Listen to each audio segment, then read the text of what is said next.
Good morning, everyone, and thank you for joining us on this beautiful Friday morning. My name is John Zelenak, and I'm the Operations Manager from SUNY Online. It is my pleasure to welcome you to today's Open Educational Week webinar. We are pleased to host Nicole Childrose and Stacey Hills from Columbia-Greene Community College. Nicole is an associate professor in the Division of Behavioral and Social Sciences, and Stacey is an assistant professor in the Division of Technology, Business and Computer Science.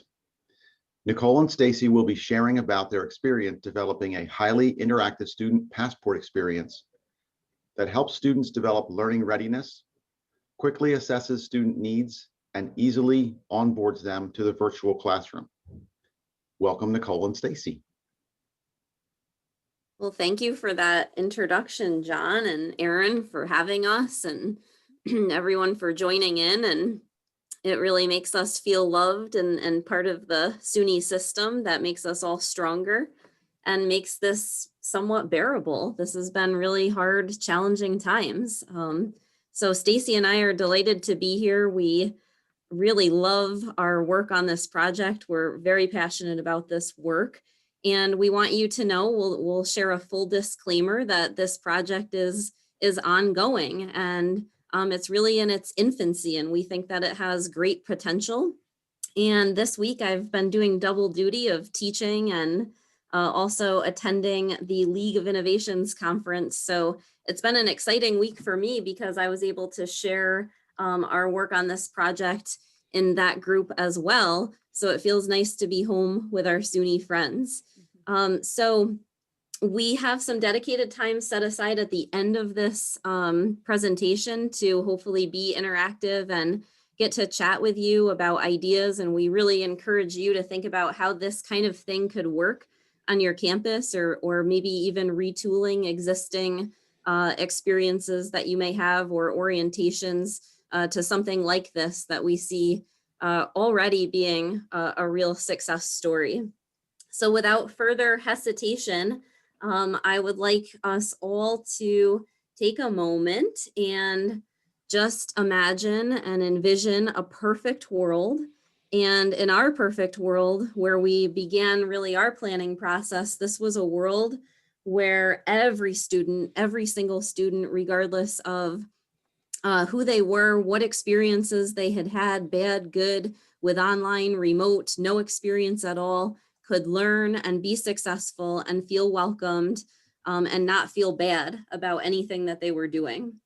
And thinking also about how could you make that dream a reality with, of course, all the limitations that we all face: time, resources, human power, technology limitations, ongoing other projects and conflicts, and during a time of uncertainty and challenges and so much unknown. And so we'll kick this off by sharing our story. And this project began really over the summer is when we hit the ground running. And of course, we all know what a year this really was. Stacey and I both brought to the table a lot of different experiences. I had been at the college for over a decade. I myself was an online learner. My PhD was done all online through Capella University. I had a lot of experience with different learning management systems. And I also, it's important to note, have taught for a while outside of my discipline of history, our College Experience 101 course. So I really knew the pulse of, student challenges we had with our LMS, and things that I was thinking about just as a faculty, trying to pivot and do this remote world and change my own classes over. And Stacey can speak more about her experiences she brought to the table as a newer faculty member at our institution, but just a wealth of other experiences at previous institutions. And with data, we both are very passionate about assessment and tracking the work that we're doing in an ongoing way. And I think we both share a philosophy about being student-centered and what it means to truly meet students where they are and get them closer to their goals. So we began with a pilot idea.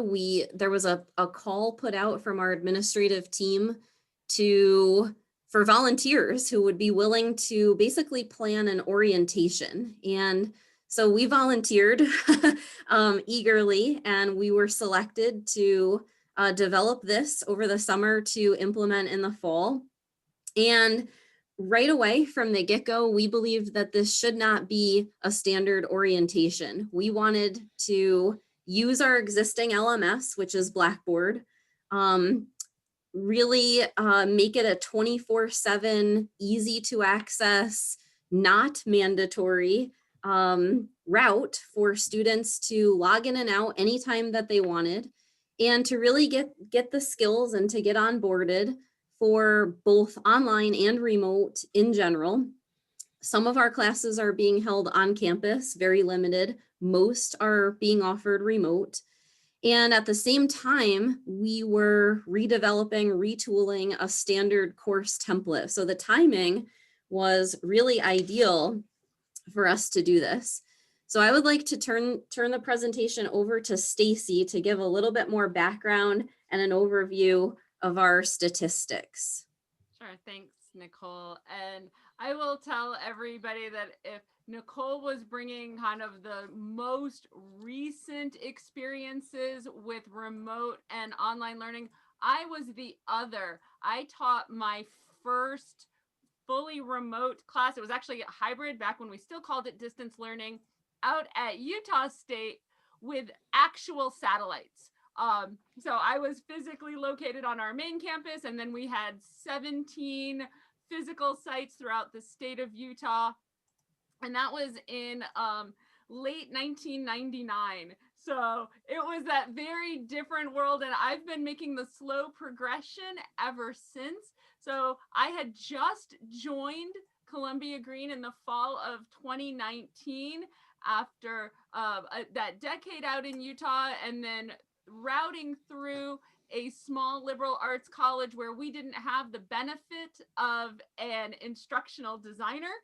So it was very much the use your resources that you have and just kind of building up from we needed to get things done. So that's sort of my end in online learning, but I'm also a data junkie by training and avocation. So what I was so excited about as we started this project is something that most of us don't get the chance to do.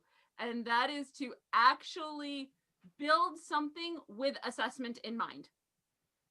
So what was really nice about this project was building it right from the get-go, not just as a highly interactive experience for the students, one that is high touch for them and high communication, but one where we had the chance to put our data tracking in place as we went along. So we were able to have multiple data points all the way throughout.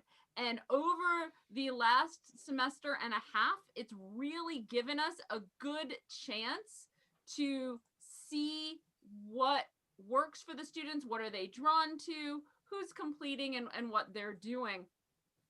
And so we just took advantage of the built-in tools in our LMS.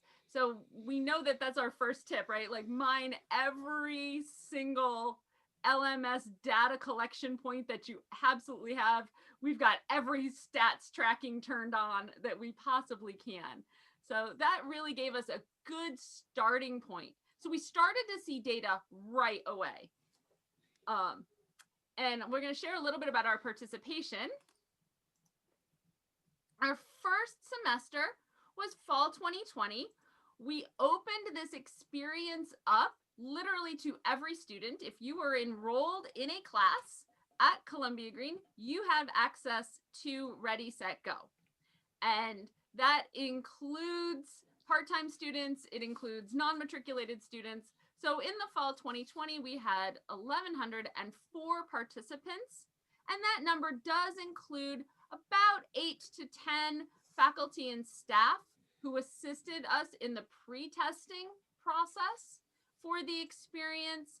And a couple of students, I should say, it's not on our slide, but students did also help us in the week or so prior to class. We had some summer students who were very willing and had been online that also helped us in that process. So our base for all of our fall numbers was 1,104 students, or participants, excuse me. And so if you'll pop forward for me, Nicole, we can then talk about our engagement. And like Nicole said, we really got some great feedback right off the bat. Over the course of the whole semester, we saw 882 students log into the experience. So that was just shy of 80% of everyone who was enrolled. And that was really exciting for us because, like Nicole said, this wasn't required. We didn't mandate anybody join this experience. We just put it out.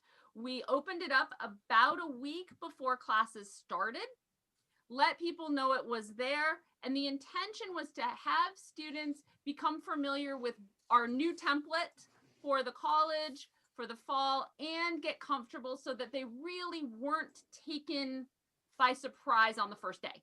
They knew what it was going to look like and they'd be able to work with it. As we'll discuss, we had about 4 challenge exercises through the semester, and that would make us a completed passport. 220 of our 882 students actually completed at least one challenge, and 63 students chose to complete the whole passport. So we were able to see that completion. And what was interesting for our non-completers is that those partial students, those other 157 that didn't do the whole passport, really popped in and we could see what they were and weren't working on. So 48 of our students just didn't complete our final survey. And then we had some that did 1 challenge and some did 2. And we also were able to track students that started a challenge, but then didn't complete it. So we really had some nice engagement for those 882 students to see whether they were just logging in, looking around, and then going, or actively participating in the challenges. And then what we really did learn, as we might have suspected, was that early semester was key for our interactions. So you can see here the first month of class for each of our challenge activities in terms of just accessing them and playing around with them, versus the end of semester full count. So most of our activity is set up right in the early semester, right in the first 4 weeks of class. And I'll turn it back to Nicole. Thank you, Stacey. So, and I apologize that the slides are advancing. It's like my computer's taking over and things are just automatically happening. So I keep reverting back and I'm not trying to rush you at all. There it goes again. So we will be sharing in just a few what the actual passport experience looks like and feels like and is presented. We basically themed it all as a journey. So we were hoping that would be kind of fun and engage students. But before we show you some of the key features, I wanted to just sort of get you thinking and get you involved a bit in this presentation about, number one, thinking about how does your area support student success? So whether you are directly faculty, I see we have, many diverse representatives here in this presentation joining. If you're student services, tech support, instructional design, even our administrative areas, we tried to, get everyone involved in building this and contributing resources and ideas. So I think that thinking about what area you represent and how you can involve others is also a really good planning sort of phase before even diving in to developing something like this. And then I would also just encourage people to think about how would you describe your institutional culture and student readiness. So thinking about things like comfort levels with just digital spaces even. What are student perceptions of the virtual classroom? Have they had bad prior experiences? Are they completely new to this? Do they have certain ideas about what this will be like, or anxieties related? And even so, we had sort of our student focus group involved, and students actually helping us sort of run through and test things out. And we got great feedback and some unexpected feedback as well. But also, you probably already know what are some existing barriers to successful online and remote learning, and then just the overall college culture. So we are, a small rural college. We knew that connectivity was an issue for many of our students. And so just really tapping into that awareness of your existing culture is also key. And I think for me, just the creativity of designing a space that would really welcome that culture and take down any barriers that you definitely know can exist or will exist. And thinking about what challenges of actually undertaking and implementing a project like this would resonate the most with you at your institution. Is it a time thing? Is it technology? Is it having expertise, like a team that could actually build this? Is it resources? Is it an implementation challenge? Communication. We have found that, working remote, communication about what this platform offers for faculty, our support areas, and just getting the word out to students and keeping it lively is key. The assessment piece. How will you assess this? How will it connect to other initiatives, enrollment, retention, even your diversity, equity, inclusion? Sustainability of this. How will you keep this going? And this was something we thought about a lot because Stacey and I both have a full plate of teaching and other responsibilities. So we really needed to make sure that as a team, we could work together and really be responsive to students. And what will the student completion and participation be like? What do you predict? And if you fear that students may not complete or participate, how will you, address that from the beginning? So I'll turn it back over to Stacey. I think we also just wanted to acknowledge in this process and continue to acknowledge that we were building this, just like all of you were feeling, right off the heels of that migration to everyone online. And we had a lot to do in order to overcome not just those big challenges that Nicole just listed and that we all still have going forward, but that anxiety that people felt as we went forward into something we knew was going to be a fully remote experience for most of our students. And so what our immediate concerns were, and that we continue to sort of pay attention to, was all of the above in terms of issues. Many of our students lacked familiarity with general tools for online learning. Our faculty weren't all using our LMS to its fullest extent. So we had some uphill challenge there that we definitely wanted to get under our belts and settled out for the fall full semester. We had a lot of discomfort, or unease probably would be the better word, engaging with materials online. People weren't sure they could do it. There was just a lot of anxiety around how to engage online. And then, of course, for students, they just weren't sure what was going to be the same, what was going to be different, where do I go, how do I get help? We were really talking about helping them feel less isolated. And for faculty, it was, the other side of that same challenge, that same communication, where we wanted to address the anxiety regarding how do you set those expectations? How do you answer questions? And how do you help calm the waters in a really uncertain environment? And so we also felt that the best place to go for guidance there and building the actual experience was to rely on our campus mission and our campus values.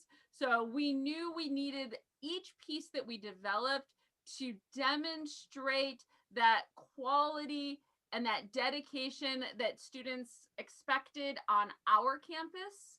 We are a very student focused campus, as many of you are as well. So we made this student centered by giving everyone 24/7 access to the experience. So whatever time of day they needed help, there was a reference. It might not always be an awake live human, but there was a resource at 1 a.m. if that's what they needed. There was a resource on a Sunday afternoon if that's what they needed. And then we really took seriously our role in serving the communities of the campus, both faculty, staff, students, to just help take away some of that ease, and then being as open and transparent in how we put this together, how we maintain it, making sure that we close the loop with all of our constituents has just really been a guiding force for putting together what you are about to see. Okay, so as I said, the whole experience is themed on a journey. It's kind of like a camping trip. It's a lot of fun, and notice that our built-in assessments are going to be what we refer to as challenges. So students have opportunities, if they choose, to earn digital badges, and then Stacey will share a bit later. If they complete all of the challenges, they earn a certificate of distinction. So I want to just show you some screenshots of what this looks like so you can get a sense. And we really, there's just multi dimensions, many layers of learning, because they're experiencing through this experience what their actual course rooms will look like. So we set the whole thing up to actually look and feel just like a course, but instead of course materials, they're resources, and the modules are ready, set, and go. There's a space in the resources to actually try out the virtual classroom. So if their instructors use Collaborate or Zoom or Teams, they are practicing with discussions and hopefully having fun while they're actually doing this. So, you know, this is definitely not an ordinary orientation. And just to point out some key things, really traditional orientations tend to be mandatory, be, you know, completely online or traditional, be supervised and ordered, and all of these other things, you know, only providing tech support, kind of one and done, complete it, forget it. Individual, you know, we wanted to make sure on the flip side that the passport experience was exciting, optional, recommended, that they felt motivated. We thought about, you know, integrating gaming philosophy with optional challenges, making it self-paced so that it made sense to complete in any order. That we connected students to a live community in the discussion space, and that we really offered this to be a full concierge service to them, which we'll share more about our virtual help desk in a little bit as well. So Stacey,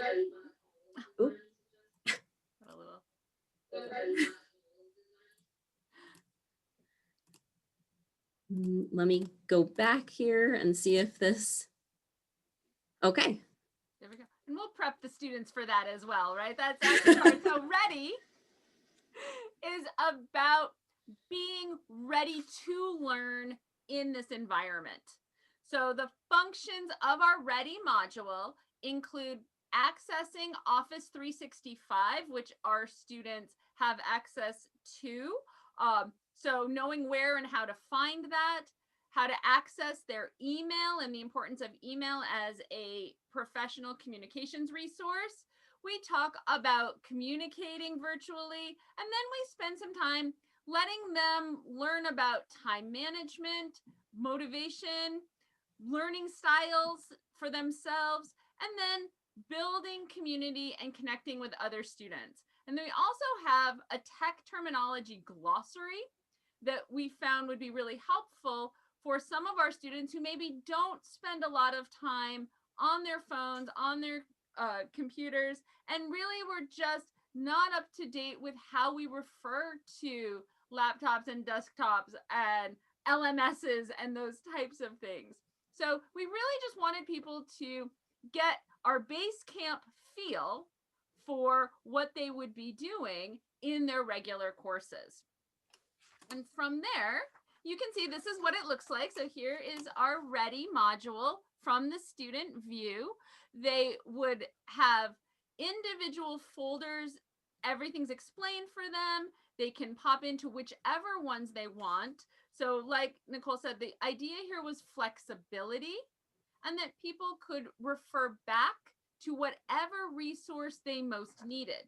So if someone was really comfortable, for example, with time management, maybe they would spend a little less time or not investigate that module.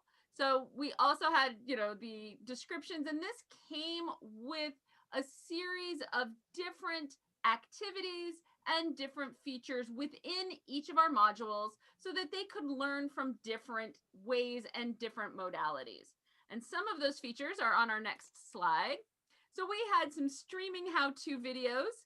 We actually start this experience for students with a welcome that teaches them how to find Ready, Set, Go online and what to do. So we have several different types of streaming videos that we've made.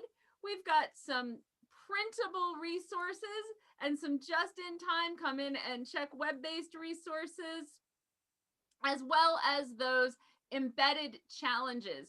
So we're going to teach you and talk to you about discussions and how important they are, and then let you practice those skills. The printables have actually been really popular with both our students and our faculty because they can print out all of the guides. So if you're still a pen and paper version, we haven't ignored you, we haven't left you out, and you can print out any of the materials that you need. And we've also then included that readiness survey that students can take. This actually teaches them how to take an online quiz in our learning management. So they're getting both at the same time in a way that we think is fun. All right, and so SET is all about enabling students to preview the actual design of their course, what the layout might look and feel like. It allows them to practice actually uploading and submitting assignments, practice participating in discussion boards, as well as just a sandbox space to create audio or video that they might use for classes. And so this is what a popular area of SET looks like. This is just their access to discussion boards so they can post in Basecamp, an icebreaker. And I think that this really helps us know that we're doing all we can to retain students and give them a feeling of community and connection. And these are actually really popular spaces. The Trail Notes common area, they can just check in and leave others like a note of encouragement, some fun facts. And we do try to keep this lively throughout the semester. And this is also our space in SET. So if their instructor is actually, using Collaborate, they can practice with that. We're giving them some tools and guides on just how to, employ netiquette and reduce distractions and make a ideal learning space, and just overall to be successful in that virtual classroom environment. And so the key features of SET are giving a tour of the classroom, some step-by-step guides, practice submitting their assignments, practice with that all-important discussion board feature, and opportunities to connect with other students.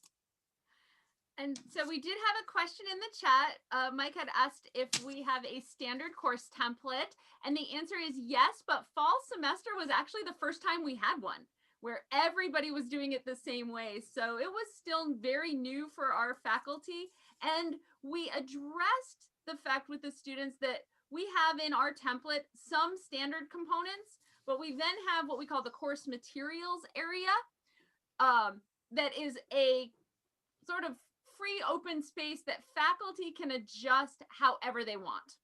So we actually built in the idea that students needed to be prepared that everything would not look exactly the same.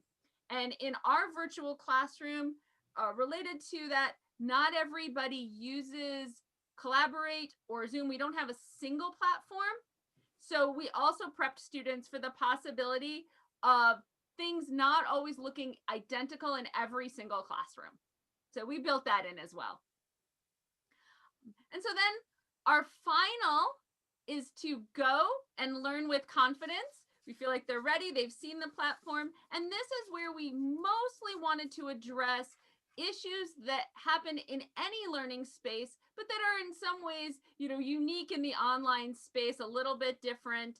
Things like academic integrity, using Safe Assign for their assignments for the faculty that use that. And then basics of netiquette. We addressed issues of accessibility and inclusivity, and then also diversity in our learning platform so that they knew how to engage and how to access some different materials in those areas. I'm keeping my fingers crossed that I don't hear my voice. I jump a mile like every time that happens. Yep. And so here you can see again, it's still a mix of materials, and their assignment, their challenge in this one is to complete an academic integrity honor pledge. This teaches them how to submit an assignment as well. So the learning goal was not only to reinforce academic integrity, but to teach them how to submit an assignment. So you can see here our college code of conduct, just a chance to share things that in a regular syllabus might get brushed over. And the key features, one of the most popular resources here, and again, kind of drawing back onto our data assessment, is really coming into this Go area. Students like getting kind of that background information on netiquette, on academic integrity. It's one of the areas that they're using quite a bit. And one of the most popular features in Go is the opportunity to participate in Student Survival 101. And these are a series of videos put together by our student trustee. And you can see her in this video with Nicole. She did an amazing job. Her and fellow students created a series of small videos for tips, for ideas. And so there really is a lot of engagement in our Go area. And as we said, the key module features really about academic honesty, about using Safe Assign, and this is where we pulled our colleagues in as well, particularly from our academic support offices, from our library, from our computing center. And this is a one-stop for a lot of those resources that are generally available to students. So where and how to find the library guides, all of our academic support and student success information, all of that's available here as well. And then just the opportunity for students to reflect on the whole experience and the whole passport. And if they choose to do that, this is the certificate that they receive at the end. It gets emailed at the end of each semester, and it's signed by our provost, and students were so excited to receive this. And one of the things that I was most excited to see is at the end of the semester, the word got out that the certificates had been sent and congratulations. And we had students that were not completers on our data in January popping back in, finishing, so that they knew with the little note, when can we get our certificates? So we know that this is something they like, and they're very proud to have that they finished. And so I guess that brings us to where we are right now. And we want to make sure we have time for questions. So I'm going to go a little bit quick. We did open the second semester on January 11th. We didn't make very many modifications. We wanted to see how it would work in the second semester. This time, though, we did give students a 2-week window for the semester instead of a 1 week. And we've added, our challenges remain the same. We've clarified just some instructions so it was easier for students to understand and address some questions they sent. And we are underway. We did our first 4-week look. We added 188 new students while leaving all of last semester's students in. So if you're engaged, we sent a reminder to returning students. And as of February 4th, and our courses had actually started online about 1 week prior to that. So within the first full week of class, plus our 2 prep weeks, we really did have 354 unique participants into the module, and 28 passports had already been completed. So we knew that because we had more participants than we had new people added, we were really getting returners, and that was exciting for us. And there are always just some unexpected things that we're happy to share as well. So we can pop that out. So one of the great unexpected outcomes was that we created a virtual student help desk, which is basically an email handle. All students need to do is send out an SOS email, and we will, like I said, as a concierge service within 24 hours, respond to that email. And we noticed, patterns in responses needed. So we generated a student help guide, which we have pictured here. And it's kind of like a menu. So there's live links, and we can easily and quickly send this to students and really address any of their needs related to whether it's financial aid or library. And we found that's a really helpful tool. And we're actually developing a faculty menu that is similar to this as well, so that faculty can actually have this. And we hope that some of our work on this actually just eliminates the need for faculty to spend a lot of time and energy really addressing some of these needs that keep coming up over and over again. And so we would like to really turn this over now to some discussion and talk about your ideas, things that you're already doing. We both love hearing from others, and this is always a work in progress, and we're also very happy to share anything that we can.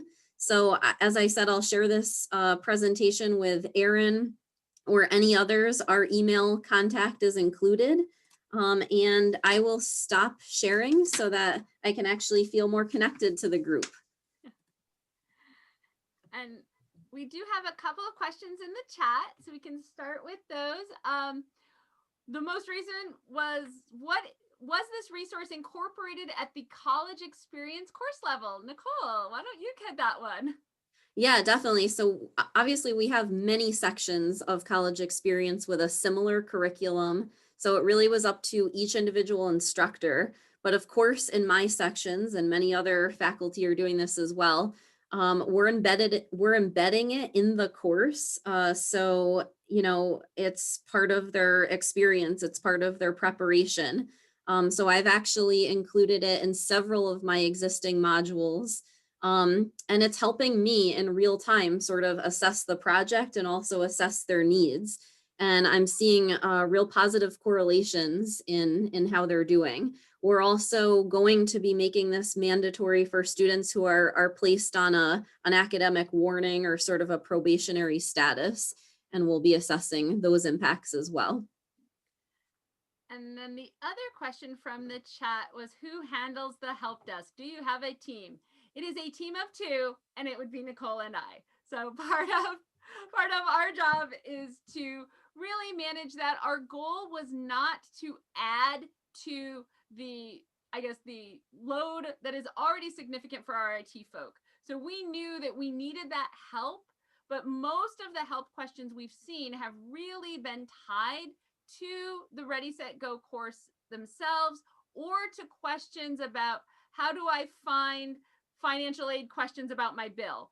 So it's really been navigating And we were able to do that and not have to add to the load of our IT folks or our instructional design folks. And like Nicole said, the guide has actually been super helpful. And even this semester, we've received a lot fewer of those types of emails as students have used the guides more. So that's been really nice to see. We do have a plan, and our plan is, once we're more aware of all of the needs and how this is gone, we hope to actually train someone who will handle that student help desk email. So Camille was asking us, do we both see that the certificates get signed and distributed as well? Yeah, yes. We are the baby. This is our baby. So we've been really monitoring it. I think our hope going forward is that we would be able to train other interested people to do that as needed. But right now it's totally ours. The embedded badges are automatic. So, that's built into the LMS when they complete a challenge, but that final certificate we do issue. And that was a pretty basic, we have the digital signature from our provost, and then it goes out in one mass email at the end. So we just pull everybody at the end of the semester, see who's there, and then send that to the group. Absolutely.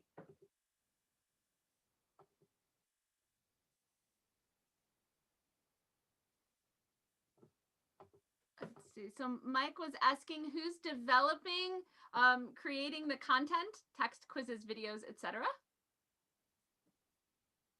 Yeah, so Stacey and I, we built the framework. We pretty much developed the content. We used anything that we didn't have to reinvent wherever we could. And then just calling on others was really great because, so we, put a call out to faculty, to our advisors have been incredibly helpful, library, accessibility, we've involved everyone. So we didn't have to reinvent things. We were often using existing things and just organizing and curating in a particular way. We did make a few videos, particularly for how to access the content originally and making sure that students knew how to find that original base camp material. And so we would like to make this tool OER. That would definitely be a next step. Folks, I know you're responding to the questions in the chat, but I think we also have a hand raised here from Allison. Perfect. Hey, everybody. I know it's like I'm part of a group that's also working on something similar. And one of the things that we got brought up in our group, and I was wondering if you were thinking of including things that aren't necessarily strictly academic related, but are related to success, things like stress management, mental health, and also financial tips. And it's like just directions. Like, I know, because it's that time of the year, I have students coming to me and like, how do I file my taxes? I'm doing it for the very first time. That is actually, Allison, thank you so much for bringing that up. That's on our list of things to add in our next rollout. Yeah. That was actually number 1 on our list. Yep, social emotional learning and finances were the top, were exactly it. So it must just be going around. And again, I think we're going to be drawing on those best practices and those resources that we can find to make sure that we have those. And so yes, the question is, are college and the high school students using it? Yes. And we actually were able to include some college and the high school students in the pre-test as well. So we knew they were able to understand and use it. So every student in every course has access.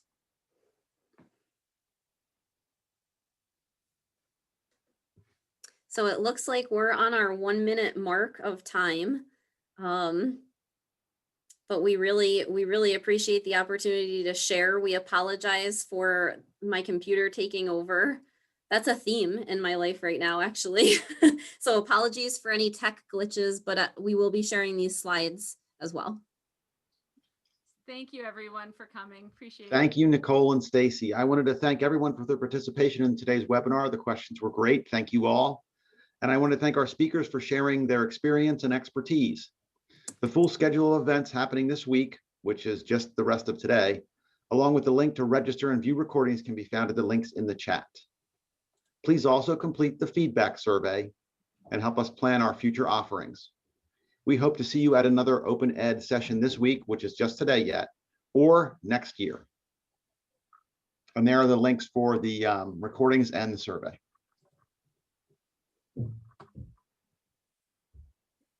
Thanks, Thanks, everybody.